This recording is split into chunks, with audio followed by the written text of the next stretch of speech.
మీ నాన్నగారికి నీ మీద ఎంత ప్రేమో ఆయన ఇంటికి వచ్చినప్పుడే అర్థమైందమ్మా. పిల్లల సుఖ సంతోషాల గురించి కన్నవాళ్ల కంటే ఎవరు ముందు ఆలోచిస్తారమ్మా. నువ్వు కనపడలేదని మీ నాన్నగారు ఎంత కంగారు పడుతున్నారు. మీరా ఎంతసేపు అయింది వచ్చి? మీరు అమ్మాయికి హితబోధ చేస్తున్నప్పుడు మా అమ్మాయి గుడిని వెతుక్కుంటూ వచ్చింది, దేవుళ్లను చూసింది. 100 రూపాయి నోటి మీద గాంధీ బొమ్మ లాంటి వారు మా బావగారు, లక్ష్మీదేవికి కేర్ ఆఫ్ అడ్రస్ మా చెల్లెమ్మ. మా అమ్మాయి ఎంతో అదృష్టవంతురాలు. నా తల్లి ఈ ఇంట్లోనే ఒక తల్లి, తాతమ్మ కూడా కావాలని నా ఆశ. వస్తా.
ఎంత గండం గడిచింది. ఎందుకింత అగాయిత్యం చేశావు? చెప్పమ్మా. అన్నయ్య ఆపడానికి నాకు అంతకంటే మార్గం కనిపించలేదు. అన్నయ్య అతన్ని కొట్టి చంపేస్తాడేమని భయం వేసింది. నీ భయం ఇదొక్కటేనా? ఇంకేమైనా ఉందా? మేమిద్దరం ప్రేమించుకుంటున్నాం. ప్రేమించుకుంటే ఈ జై కామరాజు వడయారు కొడుకును కొడతారా? ఒక్కొక్కని నా రోడ్ల కింద పెట్టి అప్పడనిన్నట్లు నడిపేస్తాను. నేను మంచికి కన్నడ కంటి ఇవ్వను, తెలుగు చందన స్మగ్లర్ వీరప్పన్ని.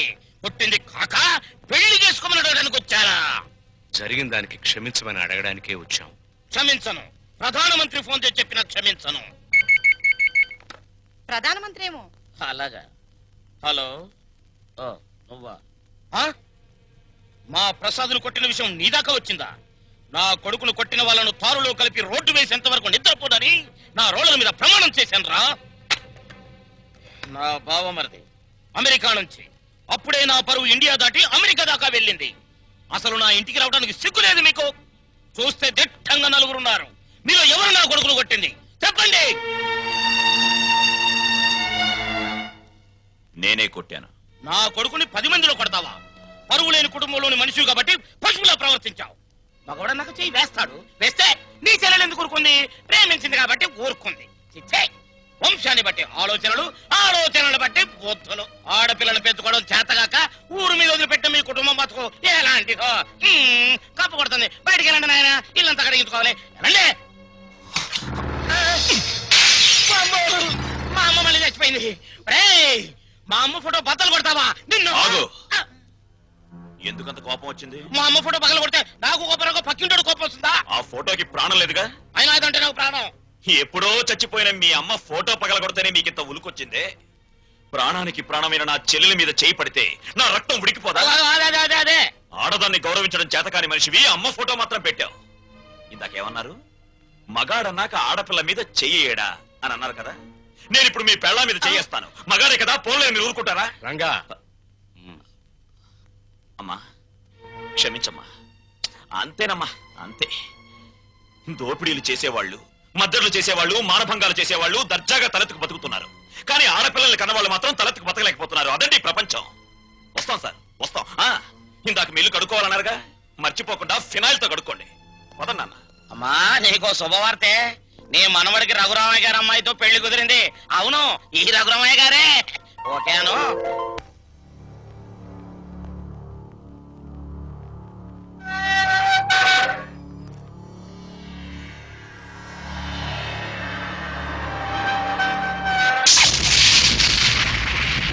నేను ఇవాళ జైల్లోంచి విడుదలై వస్తున్నాను తెలుసు కూడా వెల్కమ్ చెప్పడానికి ఎందుకు రాలేదే?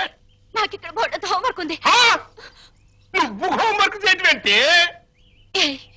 ఎగతాళిగా మాట్లాడుకో. ఆ రఘురామయ్య గారింటికి మన కూతురు కోడలుగా పంపడానికి ఇక్కడ నేను ఎన్ని తంటాలు పడుతున్నానో నీకేం తెలుసు?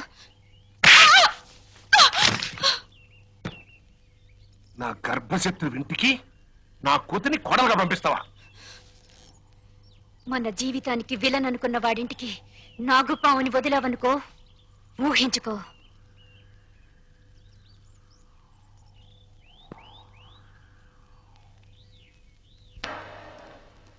నాన్నగారు, తమ్ముడు చదువుతున్న కాలేజీ ప్రిన్సిపాల్ గారు మీకు ఈ లెటర్ పంపించారు. ప్రిన్సిపాల్ ఆ. చదువు.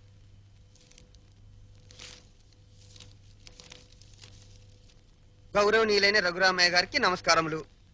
మీ అబ్బాయి రవి గురించి ఒక ముఖ్యమైన విషయం మాట్లాడాలి. బయలుదేరి వస్తే ఒక ఆత్మహత్యను నివారించిన వారు అవుతారు.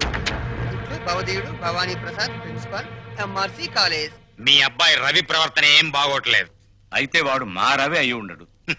తమ పిల్లల గురించి పెత్తండ్రి అలాగే అనుకుంటాడండి. కానీ మీ వాడు సామాన్యుడు కాదు. కొత్తగా చేరిన స్టూడెంట్స్ ని ర్యాగింగ్ చేయటం, ఆడపిల్లల్ని అల్లరి చేయటం, లెక్చరర్స్ ని ఏడిపించడం. మా ప్రిన్సిపాల్ గారిని కూడా ఏడిపిస్తున్నాడండి. ఎస్. మీరు మా వాడి మీద వేస్తున్న అభాండాలను నమ్మలేకపోతున్నామండి. వాట్? నావి అభాండాలా? What do you mean by అది కాదు. రే రంగా, నువ్వు ఊరుకో. సార్ మా వాడు నో నో నో నో. మీరు వెళ్ళి కాసేపు ఆ పక్కన వెయిట్ చేయండి. నేను మీ వాడిని పిలిచి విచారిస్తాను. అతనేమిటో అతని ప్రవర్తన ఏమిటో మీకే తెలుస్తుంది. ప్యూన్. ఇవన్నీ ఒట్టి గ్యాస్ కవర్లే. రవి గారు, మిమ్మల్ని ప్రిన్సిపాల్ గారు పిలుస్తున్నారు. ఏంటి పిలిచారట? What is the matter? మొన్న కాలేజీలో కొత్తగా చేరిన సుబ్బారావు అనే కుర్రాడిని ర్యాగింగ్ చేశాం. ఫలితంగా అతని కాలు విరిగిపోయింది. దానికి నీ సమాధానం ఏంటి? పుత్తూరు వెళ్ళి కట్టు కట్టించుకోమనండి. కొత్తగా కాలేజీకి వచ్చిన వాళ్ళని ర్యాగింగ్ చేయటం పాత రోజుల నుంచి వస్తున్న ఆచారం. దానికి ఇప్పుడు విచారణ ఏంటండి నా బొంద? ఆ కుర్రాడి సంగతి అలా ఉంచు. రాణి అనే అమ్మాయితో నువ్వు తిరగటం అందరికీ తెలుసు. ఆ అమ్మాయి జీవితాన్ని నువ్వు నాశనం చేశావు. ఆ పెళ్లి ఇప్పుడు గర్భవతి. నాకు తెలియకుండా మీకెలా తెలుసు సార్? మీ దగ్గరకు వచ్చి చెప్పుకుందా? Shut up. లేకపోతే ఏంటి సార్? నాలాంటి గ్లామరస్ అబ్బాయికి 10 మంది గర్ల్ ఫ్రెండ్స్ ఉండటం చాలా సహజం. మీరంటున్నట్టు ఆ అమ్మాయిని నేను అనుభవిస్తే ఆ అమ్మాయి కూడా నా వల్ల అనుభూతిని పొందింది. ఇది తప్ప? తప్పు అని మీరనుకుంటే ఆడవాళ్ళందరినీ పువ్వుల్లో పెట్టి పూజించుకోండి. కానీ నేను చేసేది ఇంతే. అమ్మాయి రాణి, రాణి, ఇతను చెప్పిందంతా విన్నావు కదా? నువ్వేమైనా చెప్పదలుచుకుంటే నిర్భయంగా చెప్పు. సార్, ఏ పరువు గల ఆడపిల్లైనా కావాలని కాలు జారదు. ప్రేమించిన వాడు తనే సర్వస్వాన్ని నమ్మించినప్పుడు విచక్షణ పోవచ్చు. నన్నంత నమ్మించి దుర్మార్గానికి హద్దులు ఉండవని నిరూపించాడు ఈ మహానుభావుడు. ఊరుకోమ్మా, ఊరుకో. ఆ అమ్మాయి అభిప్రాయం నీ అభిప్రాయం తెలుసుకున్నాను. ఇంకా మీ అమ్మా నాన్నల అభిప్రాయం తెలుసుకోవాలి. తెలుసుకోవాలనుకుంటే మా ఇంటికి వెళ్ళండి. వాళ్ళు మన క్యారెక్టర్ కి యూ సర్టిఫికెట్ ఇస్తారు. అక్కర్లేదు. రఘురామయ్య గారు, దయచేయండి. విన్నారా మీ అబ్బాయి మాటలు? అమ్మా, నువ్వు అమ్మాయి పక్కన నిలబడు. చెల్లి నువ్వు కూడా. రేయ్, ఇప్పటి వరకు నువ్వు ఆడదాని గురించి మాట్లాడిన మాటలు తిరిగి ఒక్కసారి మాట్లాడు. అమ్మా చెల్లి కూడా ఆడవలేరా? మాట్లాడు. అమ్మా చెల్లి దానిలా ప్రవర్తించే మనుషులు కాదు. అవునవును. అటువంటి పవిత్రమైన ఇంట్లో దుర్వాసన కొట్టే మాటలతోనూ చేతలతోనూ నువ్వు ఒక్కడివే పుట్టుకొచ్చావు. ఆ అమ్మాయిని ఏం చేద్దాం అనుకుంటున్నావు? అది కాదు నాన్న, నేను ఆ అమ్మాయిని అనిపించిన మాట నిజం. కానీ బ్రోతలుగా భావించి అనిపించాను. నిజంగా ప్రేమించుంటే ఆ అమ్మాయి తల్లి ఎవరు, తండ్రి ఎవరు, సంప్రదాయం ఏంటి అని తెలుసుకున్నాను కదా. అయినా ఆఫ్టర్ ఆల్ దాని గురించి ఆలోచిస్తారేంటి నాన్న? ఆ అమ్మాయిని పెళ్లి చేసుకుంటావా లేదా? అది కాదన్నయ్య.